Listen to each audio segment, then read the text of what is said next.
Fis-sigħat li għaddew, id-deputat nazzjonalista Franco De Bono qal li se jkun itteressaq mozzjoni ta' sfiduċja fil-Ministru Joe Cassar. Huwa qal dan fuq il-blog tiegħu fejn elenka sensiela ta' nuqqasijiet fil-qasam tas-saħħa.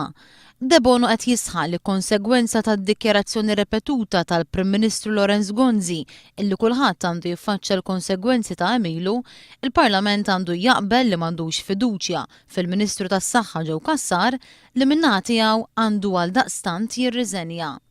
L-erba' filgħodu waqt żjara qasira li għamel fil-fabbrika Golden Harvest huwa News staqsa lill-Prim Ministru jekk jaħsibx li għad għandu gvern stabbli u din kienet it-tweġiba tiegħu. Prim Ministru, fid-dawl tal-aħħar żviluppi taħseb li għandek gvern stabbli? Jiena naħseb il-kummenti kollha li kelli nagħti tajthom fid-diskorsi nhar il-ħadd, tajthom fit-tweġibiet li tajt lill-medja, għalissa m'għandi xejn Għadu stabbli ġifieri. Fit-tmiem il-ġimgħa li għaddiet, qabel ma Franco De Bono ħabbar li se jressaq mozzjoni ta' sfiduċja fil-Ministru Joe Cassar, il-Prim Ministru kien iddikjara li għandu gvern stabbli. Iż-żjara fil-fabbrika Golden Harvest tagħmel parti miż-żjarat li Lorenz Gonzi qed jagħmel qabel il-festi tal-Indipendenza.